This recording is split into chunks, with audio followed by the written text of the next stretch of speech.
BTech, BBA మరియు MBA కోర్సులు 15+ years experience ఫ్యాకల్టీతో పాటు placement guarantee. Kishkinda university, Ballari.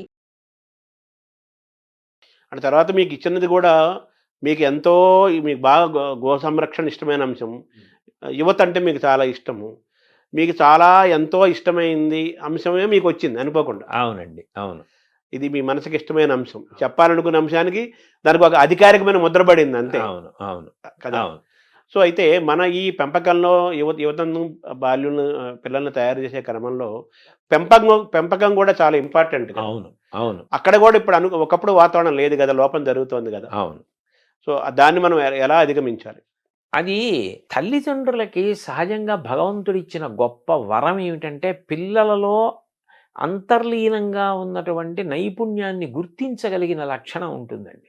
ఇప్పుడు సర్ ఆర్థర్ కాటన్ అంత గొప్ప ప్రాజెక్టు బ్యారేజ్ కట్టారు. దానివల్ల లక్షల ఎకరాల సాగు జరుగుతోంది. చిన్నతనంలో హోర్న వాన పడుతుంటే ఆయన అన్నగారితో కలిసి వీధిలో నడుస్తుంటే వర్షపు నీరు వస్తుంటే దాన్ని ఆయన పుల్ల ముక్క తీసుకుని చిన్న చిన్న కాలవలుగా కలిపి ఆ ప్రవాహాన్ని అంతటినీ పెద్దది చేసి పల్లం వైపుగా నడిపించడం చూసి అన్నగారు వెళ్ళి తండ్రికి చెప్తే వీడికి నీటి ప్రవాహాన్ని నియంత్రించడం, పల్లం వైపుకి నడిపించడం ఇష్టమని ఇరిగేషన్ వైపుకి చదివించారు. ఎంత ఉపయుక్తపడ్డాడు మహానుభావుడు. ఆయన్ని కాటన్ అంటే ఎవరో విదేశీయుడిగా చూడరు. ఉభయ గోదావరి జిల్లాల్లో మీకు ఎన్ని విగ్రహాలు కనపడతాయో. ఆయనకి ఒకసారి తర్పణ ఇస్తుంటే ఋషి సమానంగా కాటనే విని ఆశ్చర్యపోయారు పడవలోంచి. అంత గౌరవిస్తారు. అంటే తల్లిదండ్రులు గుర్తించబట్టే కదా.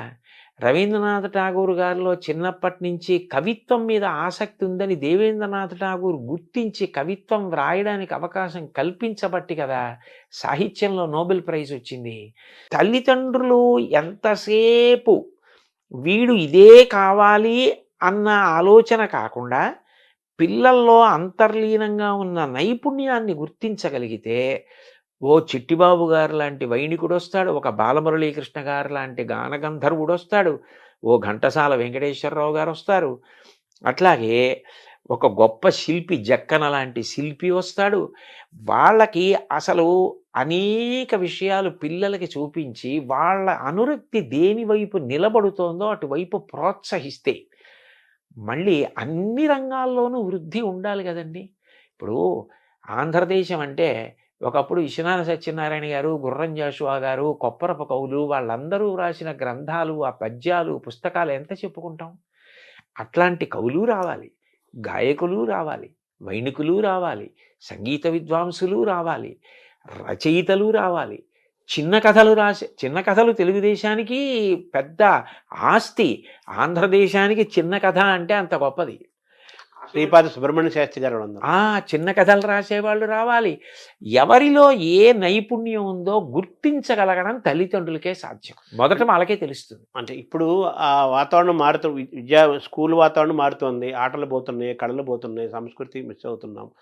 అలాగే ఇంట్లో పెంపకంలో కూడా పిల్లల వైపు చూస్తూ తల్లిదండ్రులు వాళ్ళని గమనించటము, వాళ్ళ శ్రద్ధాశక్తులు, వాళ్ళకి ఏదో ఆసక్తి ఉంది, ఇంద్రియులు పైకి వస్తారనే ఆలోచనలు, ఇవన్నీ కూడా తగ్గిపోతున్న కాలంలో మనం ఉన్నాం కదా. సో మీ ఇదిలో మీరు చేయగలిగినంత మీరు చేస్తారు. సహజంగా కూడా అటు ప్రభుత్వ విద్యా వ్యవస్థ, ఇటుపక్క పిల్లల పెంపకము, ఇంకో పక్క పిల్లలు, ఈ మూడింటి మధ్య బాగుంటుందండి. కలిస్తేనే చాలా బాగుంటుంది. అది ఎందుకనంటే ఈ రంగంలోకి వెడితే అతను అప్రయోజకుడైపోతాడు, అతను ఏమీ సాధించలేడు అన్న భావన పెట్టుకోక్కర్లేదు. సంగీతంలోకి వెళ్ళి కూడా ప్రపంచ ప్రఖ్యాతి పొందినటువంటి వాళ్ళు అనేక మంది ఉన్నారు. అందులో కూడా ఆర్థికంగా ఏమీ ఆర్జన ఉండదు అనుకోవడానికి కూడా వీల్లేదు. అందులోకి వెళ్ళి ఆర్థికంగా నిలదొక్కుని చక్కగా సంతోషంగా హాయిగా జీవనం గడిపిన వాళ్ళు ఉన్నారు. కాబట్టి ఇవాళ ఏ రంగానికి కూడా నిజంగా చెప్పాలంటేనండి, ఇందులోకి వెడితే ఆర్జన ఉండదన్న రంగం నాకు తెలిసి ఏవీ లేవు. మనిషి బాగా నిలదొక్కుని నైపుణ్యం సంపాదించాలి తప్ప ఒక వైణికుడిగా ఎంత స్థాయికైనా వెళ్ళచ్చు, ఒక గాయకుడిగా ఎంత స్థాయికైనా వెళ్ళచ్చు, ఒక విద్వాంసుడిగా, ఒక కవిగా, ఒక రచయితగా, ఒక వ్యాఖ్యాతగా ఎంత స్థానాన్నైనా పొందవచ్చు. అంటే మనం ఏ రంగాన్ని ఎంచుకున్నా, ఏ పని చేసినా అందులో హైట్స్ చూడాలి, ఎక్సెల్ అవ్వాలి అనే ఒక పట్టుదల ఆ మనిషిలో ఉండాలి. పిల్లల్ని అది వాళ్ళలో ఉందన్నప్పుడు తల్లిదండ్రులు ప్రోత్సహించడం కూడా అవసరం. అవును, చాలా ముఖ్యం. చాలా ముఖ్యం అండి. స్వామి వివేకానంద అన్నారు కదా, నాకు ఇల్లు ఊడ్చే ఉద్యోగం వస్తే ఎవరు ఊడ్చనంతగా ఇల్లు ఊడుస్తాను అన్నారు. అది కావాలండి. అంత బాగా పిల్లలు ఏది బాగా చేస్తున్నారో వాళ్ళ అనురక్తి ఎటువైపు ఉంది గుర్తించగలిగితే వాళ్ళు అందులో చాలా తేలిగ్గా అల్లుకుంటారు. భగవంతుడు అందరికీ అనేక రకాలైన ప్రజ్ఞ ఇస్తాడు. ఆ ప్రజ్ఞని చంపేయకుండా అది వృద్ధిలోకి వచ్చేటట్టు చేస్తే వాళ్ళు ఏ స్థాయికైనా వెడతారండి. అంటే ఎథిక్స్, వాల్యూస్ దీనికి అడ్వైజర్గా మీరు నియమించబడ్డారు. ఎథిక్స్, వాల్యూస్ పిల్లలకు బోధించడంతో పాటు తల్లిదండ్రులకు కూడా బోధించాల్సిన అవసరం ఉంది కదా, అదేమైనా చేపడతారు?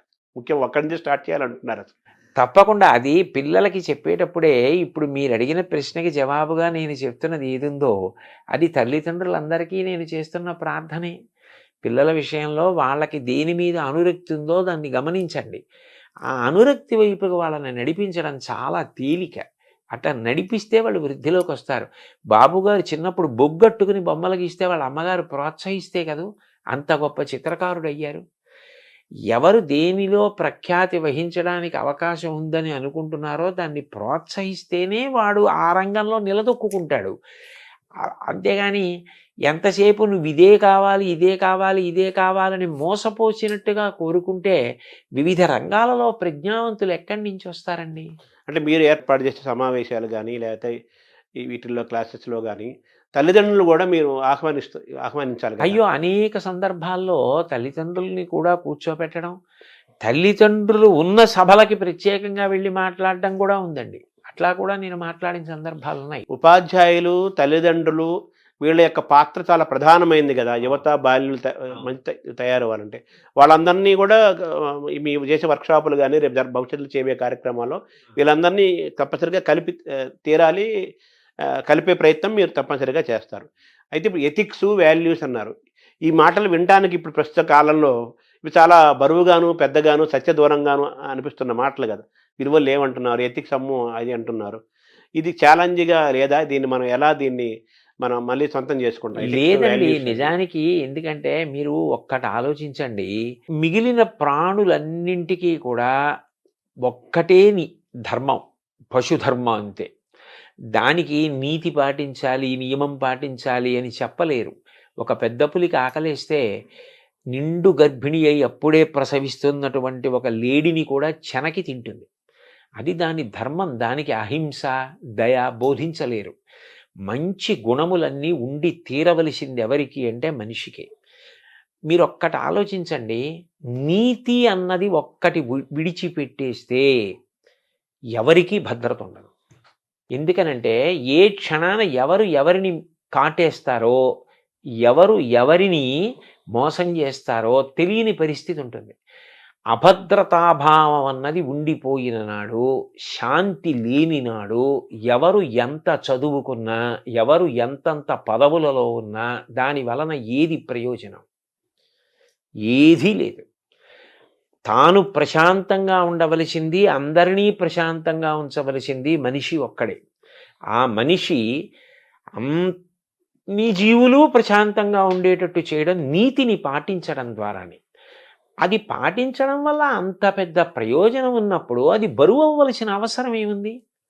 ఇప్పుడు నా కూతురుంది, నా కూతురు బయటికి వెళ్ళినప్పుడు భద్రంగా ఉంటుందన్న నమ్మకం నాకు కలగాలి. వేరొకరి కూతురు బయటికి వెళ్ళినప్పుడు భద్రంగా ఉంటుందన్న భావన వారికి కలగాలి. అప్పుడు వారి కూతురి విషయంలో నేను మర్యాదగా ప్రవర్తించాలి, నా కూతురి విషయంలో వారు మర్యాదగా ప్రవర్తించాలి. ఎవరు మర్యాదగా ప్రవర్తించకపోయినా శాంతి లేదు. ఆ నియమపాలనం చేసి నీతిని పాటించవలసిన వాడు మనిషి ఒక్కడే.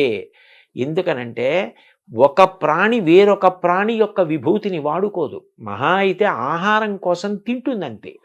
ఏనుగుదంతం పెద్ద పులికి అక్కర్లేదు. ఏనుగుదంతంతో బొమ్మ చేసేవాడు మనిషి. నెమలి నాట్యం చూసి నాట్యం నేర్చుకునేవాడు మనిషి. గాడిద మీద బరువులు మోయించేవాడు మనిషి. గుర్రం ఎక్కి ఎత్తైన ప్రదేశాలకు వెళ్ళేవాడు మనిషి. ఏ ప్రాణిలో ఏ విభూతి ఉంటే దాన్ని వాడుకునేవాడు మనిషి. అయినప్పుడు ఆ మనిషి తాను ప్రశాంతంగా ఉండాలి, చుట్టూ ఉన్న వాళ్ళని ప్రశాంతంగా ఉంచాలి, సమస్త జీవులను ప్రశాంతంగా ఉంచాలి. మనిషి కట్టు తప్పాడనుకోండి, అతని ఒక్కడితో పోదండి. ఏటికి వరదొస్తే ఒక ఊరికి ప్రమాదం, సముద్రానికి ఉప్పెనొస్తే పెను ప్రమాదం. అంటే ఈ జీవ వైవిధ్యము, బయోడైవర్సిటీ అని మనం ఈరోజు ఇబ్బంది పడుతున్నాం కదా, దానికి మనిషి యొక్క మితిమీరిన స్వార్థము ఒక కారణం కదా. అందుకే ప్రతి విషయంలోనూ ఆ నీతి, స్వీయ నియంత్రణ చాలా అవసరం. సముద్రం నేను చిలీలి కట్ట దాటను అని ఓ నియమం పెట్టుకుని చేతకాని దానిలా కెరటం అక్కడ వరకు వచ్చి వెనక్కి ఎడుతోంది.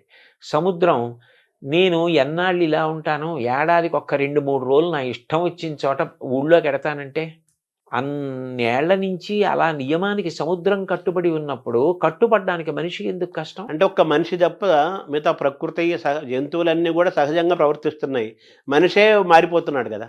అంత మారిపోవలసిన అవసరం లేదండి. అయితే అతి తెలివితేటలు కూడా మంచిది కాదు. కాలం మారుతోంది, మేము మారుతున్నాం అంటూ ఉంటారు. కాలం మారడం అంటే కాలానికి ప్రధానం సూర్యచంద్రులు. సూర్యుడు తూర్పును ఉదయించడం మానేశాడా, పశ్చిమాన్ని అస్తమించడం మానేశాడా? ఋతువులు 6 అలాగే ఏర్పడుతున్నాయి. శీతాకాలంలో చలేస్తోంది, హేమంత ఋతువులో మంచు పడుతోంది. ఎప్పుడు ఎలా ఉంటుందో అలాగే ఉంది. కాలం ఎక్కడ మారింది? కాలం ఏం మారలేదు. మనం మారి కాలం మీద నెట్టేస్తున్నాం. మారింది మనిషి ఒక్కడే మారాడు. కానీ ఆ మారడం మంచిగా మారితే పర్వాలేదు. మంచిని వదిలిపెట్టి మారకూడని రీతిలో మారి దాన్ని కాలం మీదకో ఇతరుల మీదకో నెట్టేస్తే తర్వాత ఆఖరణ ముప్పుని మాత్రం మనిషే మొట్టమొదట భరించవలసి ఉంటుంది. ఇప్పుడు మన కరోనాలు కానీ ప్రకృతి వైపరీత్యాలని అటువంటివి మనిషిలో మనిషి దూరం అవుతున్న కాలంలోకి మనం వచ్చేసాం. ఇప్పుడు ఎథిక్స్, వాల్యూస్ అంటే పిల్లలకి ఈతకు చెప్పాలంటే మామూలు physics, chemistry, mathematics, economics, history ఇవన్నీ ఉన్నాయి. ఇవి మరి మన మన పాఠ్యాంశాల్లో తగ్గిపోతున్నాయి కదా. ఒకటి పెద్ద బాల శిక్ష అవన్నీ ఉండేవి, శతకాలు ఉండేవి. మనం తెలుగు వరకు మనం మాట్లాడుకుంటే, ఆంధ్రప్రదేశ్లో మాట్లాడుకుంటే అవి కూడా విద్యా విధానంలో సిలబస్లో తీసుకురావాల్సిన అవసరం కూడా ఉంది కదా. అవి తప్పకుండానండి. ఎందుకనంటే ఏదైనా ఒకటి జ్ఞాపకం ఉండాలి అంటే మీకు పద్యం కన్నా తేలిక మార్గం ఇంకోటి ఉండదు. ఛందోబద్ధమైన పద్యం 4 మాటలు చదివితే జ్ఞాపకం ఉంటుంది. ఇప్పుడు మీరు నైతిక విలువల గురించో లేకపోతే వాళ్ళు జీవితంలో పాటించవలసిన మౌలికమైన నీతి గురించో మీరు ఎంత ప్రసంగం చేసినా అప్పటికి వాళ్ళు పట్టుకున్న కాలక్రమంలో అది విస్మృతికి గురైపోతుంది. ఒక పద్యం అనుకోండి, వాళ్ళకి ధారణలో ఉంటే వాళ్ళు ఎప్పుడు ఏ సందర్భాన్ని ఎదుర్కోవలసి వచ్చినప్పుడు పద్యం స్ఫురణకొస్తుంది. పద్యం స్ఫురణకొస్తే అందులో ప్రతిపాదింపబడిన విషయం గుర్తొచ్చి వాడు ఏది చెయ్యాలో ఏది చేయకూడదో నిర్ణయించుకుంటాడు. అందుకని అటువంటి పద్యాల సమాహారంగా కొంత పాఠ్యాంశంగా ఒక పాఠ్య ప్రణాళిక ఉండి తద్వారా ఈ నైతిక విలువలు పిల్లలు నేర్చుకోవడం అన్నదానికి అవకాశం కలిగితే బాగా స్పష్టత ఉంటుంది. పిల్లలు కూడా బాగా పట్టుకోగలుగుతారండి, వాళ్ళు ఊంచుకోగలుగుతారు, తెలుసుకోగలుగుతారు.